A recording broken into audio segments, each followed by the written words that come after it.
Hey guys, what's up? 1987 Mastermind here. Darn, 1 second, guys. 1 second. No jump cut.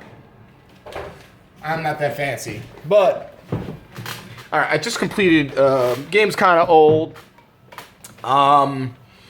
It's a game that's a lot of controversy.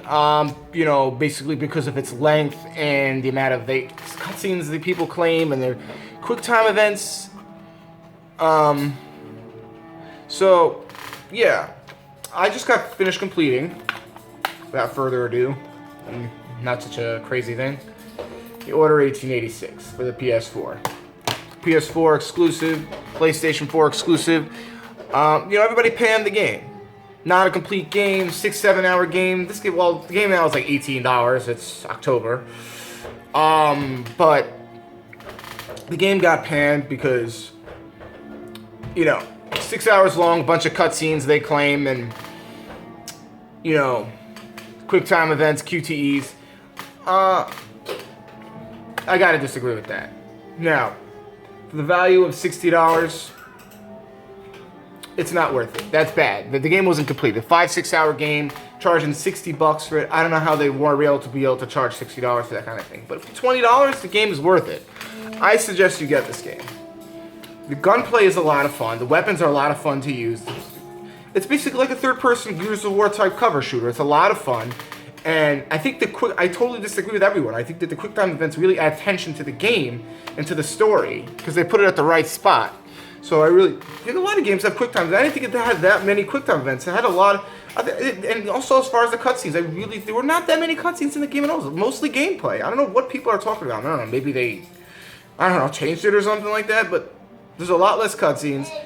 The gameplay is very fun. It's a third-person shooter, but the story is great. No spoilers.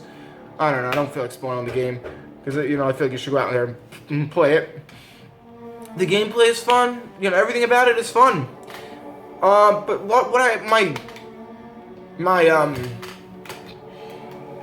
my gripes with the game is that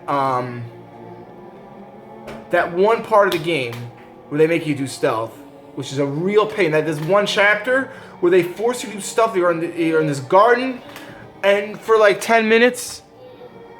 Well, I guess apparently my son wants to add some commentary too. Right?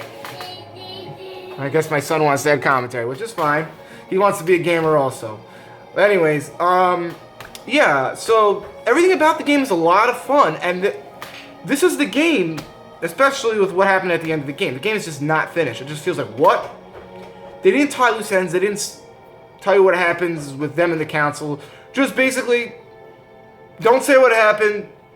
That's it. It'll take down the order. And that's it. Basically, it was about this guy, Grayson, who basically gets in touch with this queen of India, and they're exposing the Indian company, Industrial India, I forgot what it's called again.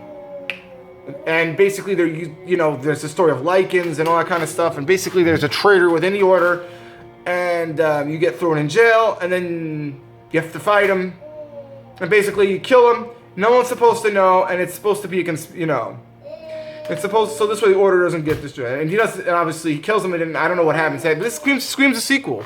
You see, I'm no longer Grayson anymore, Sir Galahad. So basically, he's gonna be this guy, do good or fighting for good and for peace. He's gonna be in between the lines, fighting the good fight. As you can see in the background right there, that's the game. I completed The Order 1886. So if I were to give The Order 1886 a review, I'd give it like a 7.5 out of 10. Because of the end. I was leaning on an 8.5. I didn't know about the ending. The game, the ending is terrible. It's almost as if they knew there was going to be a second game. It's like, don't worry, Ready at Dawn Studios, we're going to make a second game. Right? So, I don't like that. That really makes me upset. And the fact that they're charging $60 for what, 7, 8, 9 hour game. If they would have added in a full extensive multiplayer, great. But the ending still sucks. It's got to be one of the worst endings I've ever seen to a video game. But anyways, it's not as bad as people think. It's about $18, $19, $20. Buy the game. It's worth it. It's worth $20. It's worth to play it. Believe me. It's a good game. It's a very good game, but this game screams a sequel. This game has tons of potential. If they could just make it a longer game, and add upon what they already have. I mean, the game has a great lore, great environment, great story, great voice acting. Everything about the game is, if they would have just completed the game, this game could have been one of the best. This game could have been like a AAA, another big game for Sony. But this just has a lot of potential to be a big franchise for Sony. Sony needs to, support this franchise, and we need to see a sequel to this game. That's my opinion. Anyway, 7.5 out of 10. For whoever watches this, I don't know. Let me know what you guys think. All right, guys. Take care.